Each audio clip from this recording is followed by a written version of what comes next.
Good morning बच्चों। आज हम कक्षा 9वीं में अर्थशास्त्र का अध्ययन करेंगे। अर्थशास्त्र में आपका अध्याय 17 जो कि भारतीय अर्थव्यवस्था का स्वरूप, और ये भाग 3 अध्ययन करेंगे आज हम लोग। इसके पहले आप लोगों ने भाग 2 अध्ययन किया था जिसमें आर्थिक सेवा, इसमें जो कृषि सेवा क्षेत्र है और उद्योग सेवा क्षेत्र है इसके बारे में अध्ययन किया था। अब हम लोग इसके भाग 3 में सेवा क्षेत्र के बारे में अध्ययन करेंगे, जो कृषि क्षेत्र और जो उद्योग क्षेत्र है ये दोनों की मदद करने में महत्वपूर्ण भूमिका निभाती है। तो इसमें देखेंगे जो सेवा क्षेत्र है, आज की जो आधुनिक दुनिया है, आधुनिक या फिर बोल सकते हैं हम लोग कि जो अभी का जो रहन सहन है, खान पान है, या फिर जो हमारा लाइफ स्टाइल है इसके आधार पर जो हमको चीज़ों की आवश्यकताएं पड़ती हैं, उसके आधार पर जो सेवा क्षेत्र है वो आज बहुत महत्वपूर्ण हो गया है। क्योंकि सेवा क्षेत्र के आधार पर यहाँ पर जो सकल घरेलू उत्पाद है वो उसमें दोनों को आगे बढ़ाने में सेवा क्षेत्र बहुत ही महत्वपूर्ण भूमिका निभाती है। और इसमें देखेंगे आज के जो आधुनिक युग में बढ़ता हुआ जो जनरेशन है उसमें जो आधुनिक चीज़ें हैं, आधुनिक मशीन, जैसे देखोगे संचार के साधन सेवा क्षेत्र में देखेंगे, परिवहन के साधन ये भी सेवा क्षेत्र में आता है, बैंकिंग सुविधाएं ये भी सेवा क्षेत्र में आते हैं, इंटरनेट है संचार के साधन के अंतर्गत। इसमें जो मोबाइल है, टीवी है, ये और जो बहुत मतलब जो तुरंत ही हमको जो सूचना देते हैं वो आज हमारे जीवन में महत्वपूर्ण भूमिका निभाते हैं। तो एक तरफ से देखा जाएगा कि बढ़ते हुए जो सेवा क्षेत्र हैं, क्योंकि जब हम उद्योग क्षेत्र लगाते हैं, उद्योग क्षेत्र में काम करते हैं, तो उद्योग को आगे बढ़ाने के लिए सबसे महत्वपूर्ण है यहाँ पर सेवा क्षेत्र। सेवा क्षेत्र के अंतर्गत इसमें देखेंगे परिवहन, जो कि जो उत्पादन होता है उद्योगों में, जो उत्पादन होता है उसको एक जगह से दूसरी जगह, चाहे वो रेल परिवहन के माध्यम से हो, चाहे वो ट्रक के माध्यम से हो, सड़क यातायात के माध्यम से हो, या फिर हवाई यातायात के माध्यम से हो, या फिर जल यातायात के माध्यम से हो, ये वस्तुओं को एक जगह से दूसरी जगह लाने ले जाने में अपनी महत्वपूर्ण भूमिका निभाता है। तो ये एक प्रकार से सेवा क्षेत्र हुआ। फिर उसके बाद देखेंगे हम लोग इसमें संचार के साधन के अंतर्गत आज देखेंगे हर एक छोटे से छोटे ऑफिस में भी या फिर किसी भी क्षेत्र में कंप्यूटर है, मोबाइल है, इंटरनेट है, टीवी है, हर एक क्षेत्र में अपनी महत्वपूर्ण भूमिका निभाती है। तो ये जो सेवा क्षेत्र है ये आज के क्षेत्र में, आज के समय में बहुत अधिक महत्वपूर्ण हो गया है। इसी के आधार पर देखेंगे जो इसमें दिया हुआ है सेवा क्षेत्र एवं रोजगार।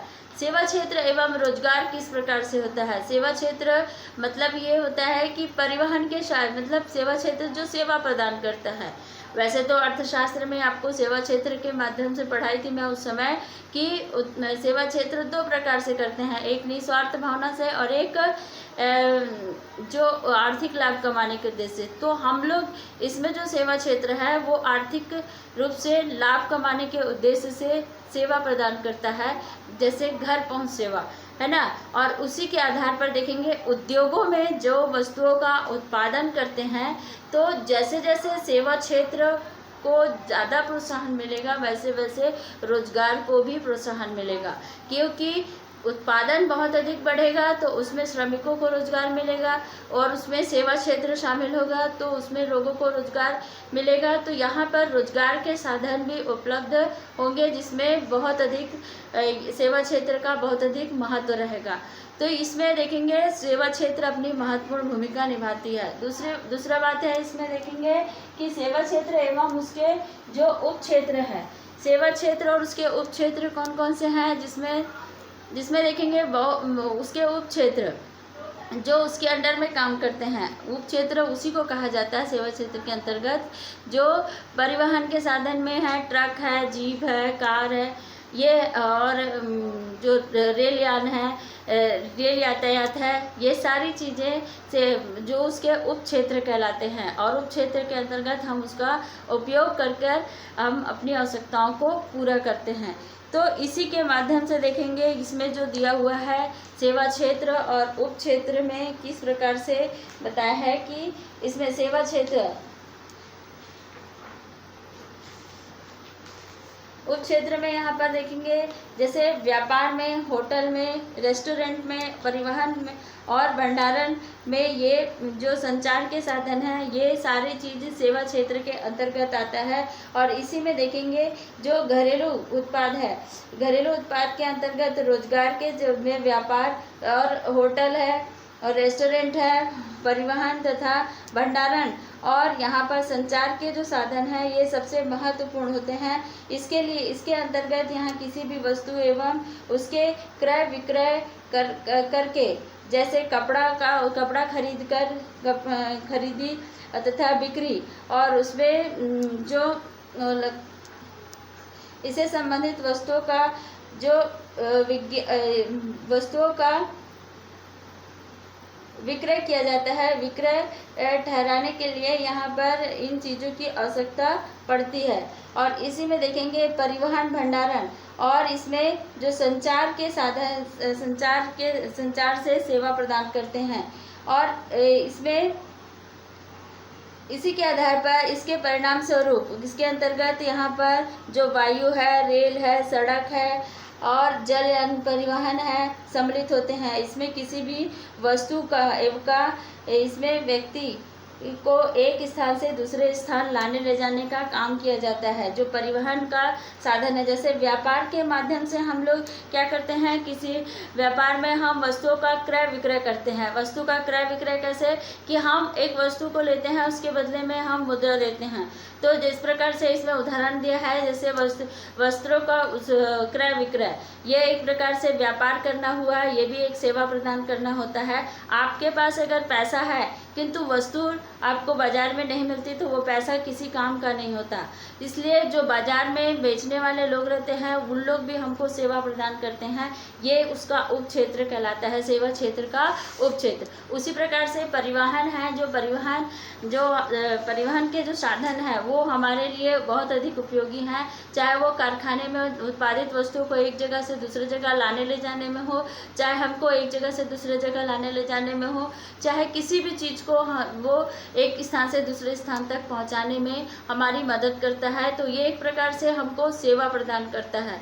तो ये परिवहन का सेवा प्रदान हुआ। और इसके आधार पर रेल यातायात है, वायुयान है, रेलगाड़ी है और सड़क परिवहन है, ये सारे जो क्षेत्र आते हैं यातायात के साधन, ये इसमें सम्मिलित होते हैं।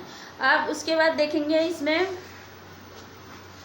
इसमें दिया है, देखेंगे भंडारण। और इसमें इस उप क्षेत्र में लोगों को लगातार यहाँ पर रोजगार प्राप्त नहीं हो पाते हैं। जैसे यहाँ पर देखेंगे जो अलग अलग जो रिक्शा वाला है या मेटाडोर वाले हैं, ट्रैक्टर वाले हैं आदि, ये जो लोग होते हैं जिनके पास चाहे रिक्शा हो, चाहे मेटाडोर हो, चाहे वो और भी कोई साधन हो, ये लोग काम करते तो दिखते हैं लेकिन इन लोगों को रोजाना रोजगार नहीं मिलता।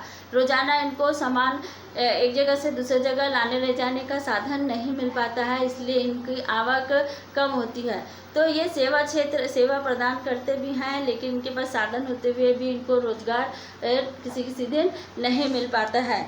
आप देखते हैं इसमें तीसरा अगला वाला है, इसमें जो संचार के साधन, संचार की जो के अंतर्गत यहाँ पर रेडियो है, टेलीविज़न है और ये जो मोबाइल है और इंटरनेट है, इसके माध्यम से हम लोग कई सारे जो सेवा प्रदान करते हैं। सेवा प्रदान करना जिसमें देखेंगे आजकल बड़े बड़े कारखाने हैं, बड़े बड़े ऑफिस में हैं या रेलवे स्टेशन में है या अस्पताल में है, हर एक जगह यहाँ पर संचार की सुविधाएं उपलब्ध होती है, जो इंटरनेट के माध्यम से, कंप्यूटर के माध्यम से, मोबाइल के माध्यम से हम एक दूसरे को सेवा प्रदान कर सकते हैं और एक दूसरे के बारे में जान सकते हैं और उन तक खबर पहुंचा सकते हैं। तो ये एक प्रकार से हमारे लिए सहायक होता है।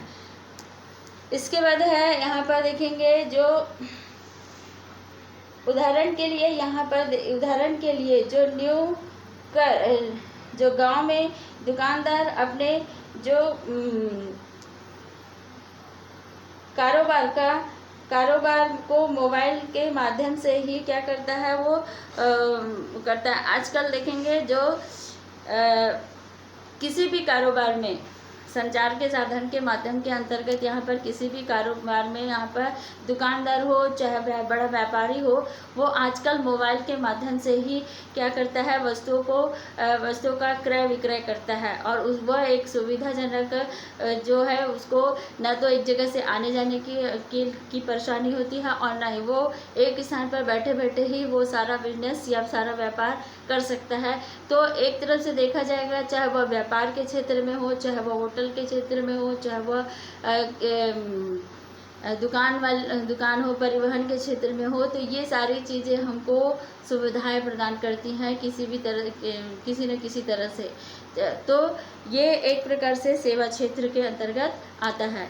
अब उसी में देखते हैं हम लोग बैंकिंग किस प्रकार से बैंकिंग बीमा एवं स्थायी जो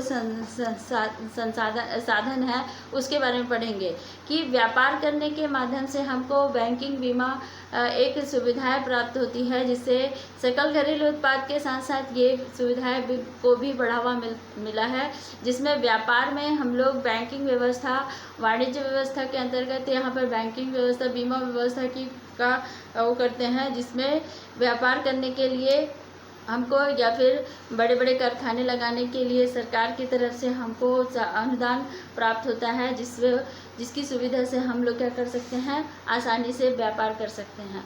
और उसी में हमको बीमा सुविधा प्राप्त होती है कि कम ब्याज दर पर यहाँ पर बीमा, जो बड़े बड़े उद्योगपति होते हैं वो लोग अपने अपने कारखाने का क्या करते हैं, बीमा करवाते हैं, ताकि भविष्य में कभी उनको नुकसान हो तो उसके माध्यम से उनका भरपाई आसानी से हो सके। इसी में देखेंगे सामुदायिक, सामाजिक एवं यहाँ पर निजी सेवाएं किस प्रकार से होता है। तो यहाँ पर सामुदायिक सामाजिक सेवाएं किस प्रकार से है कि समाज में रहकर हम सामूहिक रूप से सभी लोगों को सेवा प्रदान कर सकते हैं। उसमें समाज में रहते हैं, इसलिए हम क्या करते हैं, समाज में बनाए हुए नियमों का पालन करते हैं और उसके आधार पर सभी समाज में एक दूसरे में भाईचारे की भावना, मतलब दोनों सभी लोग एक साथ मिलकर रहकर एक दूसरे की मदद कर सकते हैं और वो किसी भी प्रकार से किसी को नुकसान नहीं पहुंचता उसी के कारण से। इसी में देखेंगे सेवा क्षेत्र में चुनौतियां कौन कौन सी है। सेवा क्षेत्र में चुनौतियां भी बहुत सारी है, क्योंकि कभी कभी ये होता है कि उत्पादन में बढ़ोतरी होती तो है, किंतु उसको एक जगह से दूसरी जगह लाने ले जाने में भी दिक्कतें होती हैं और ये सेवा क्षेत्र के लिए बहुत अधिक कठिनाइयों का सामना करना पड़ता है, क्योंकि कभी कभी होता है कि मौसम के आधार पर हमारे जो यातायात साधन है जो हमको सेवा प्रदान करते हैं वो वहाँ तक का नहीं पहुँच पाते, जिससे यहाँ पर व्यापारियों को घाटा होता है और घाटा होने के कारण से उनको हानियाँ होती हैं। और उसी में ये जो सेवा क्षेत्र है जिसमें एक चुनौती बनी हुई है, चाहे वो परिवहन के क्षेत्र में, चाहे व्यापार के क्षेत्र में हो, चाहे वो व्यापार के क्षेत्र में देखते हैं कभी कभी ये होता है कि हम व्यापार करने के लिए या कारखाने लगाने के लिए बहुत सारी पूंजियों का उपयोग करते हैं और कभी कभी हमको उसमें हानि हो जाती है, जिससे हमको मतलब हानि होती है और हानि होने के कारण से हमको नुकसान उठाना पड़ता है। तो सेवा प्रदान करने के साथ साथ हम लोग इसमें सेवा देते भी हैं, किंतु कभी कभी इसमें चुनौतियों का सामना भी करना पड़ता है। संचार के साधन जो हमको उपलब्ध होते हैं उसमें भी कभी कभी बहुत सारी दिक्कतें आती हैं और उसके कारण से जो सही समय में खबर मिलना चाहिए या पहुंचना चाहिए वो नहीं मिल पाता, वो भी एक चुनौती का सामना करना पड़ता है। तो बच्चों, इसमें हम लोग ये जो पार्ट है व्यापार के क्षेत्र में, जो आपको कृषि क्षेत्र पढ़े हो है ना, उद्योग क्षेत्र पढ़े हो और अब है सेवा क्षेत्र। तो व्यापार में ये जो भारत की जो अर्थव्यवस्था है, वैसे तो भारत की अर्थव्यवस्था एक मिश्रित अर्थव्यवस्था है। वह मिश्रित अर्थव्यवस्था इसलिए बोला जाता है क्योंकि इसमें सारी व्यवस्था मतलब अर्थव्यवस्था का मिश्रण रूप मिलता है और इसीलिए इसमें जो कृषि क्षेत्र है, क्योंकि भारत की जो 80% जनसंख्या कृषि पर निर्भर है और फिर उसमें अभी जो कुछ समय पहले जो इसमें जब उद्योगों का बहुत अधिक विकास हुआ तो विकास होने के कारण से यहाँ पर अधिकांश लोगों को रोज़गार मिलने लग गया था, तो वो कृषि क्षेत्र को छोड़कर वो रोज़गार को अपनाने लगे। और कृषि क्षेत्र और रोज़गार को चलाने के लिए यहाँ पर सेवा क्षेत्र अपनी महत्वपूर्ण भूमिका निभाता है।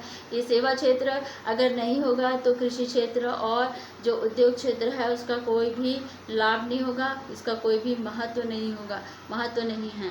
तो इसमें तीनों ही चीज़ एक व्यापार करने के माध्यम से इसमें तीनों ही चीज़ देखेंगे, चाहे वह कृषि क्षेत्र हो, चाहे उद्योग क्षेत्र हो, चाहे वह सेवा मतलब इसमें इसका होना आवश्यक है। तभी यहाँ पर भारतीय अर्थव्यवस्था का स्वरूप जिस प्रकार से मिलना चाहिए कि कृषि क्षेत्र में भी विकास होगा, उद्योगों में भी विकास होगा और यहाँ पर जो सेवा क्षेत्र है उसमें लोगों को बहुत अधिक रोजगार मिलेगा, जिससे लोगों की आर्थिक स्थिति में भी सुधार होगा। तो बच्चों इस पार्ट को हम लोग आज कंप्लीट करते हैं, ताकि इसमें आपको जो भी चीज़ समझ में नहीं आएगा वो आप आसानी से पूछ सकते हो और आप इसमें इस पार्ट को अच्छे से अध्ययन करेंगे। इसमें के बीच बीच का छोटा छोटा प्रश्न निकाल कर कॉपी में लिखेंगे और इसका प्रश्न उत्तर आपको मिल जाएगा। ठीक है, थैंक यू।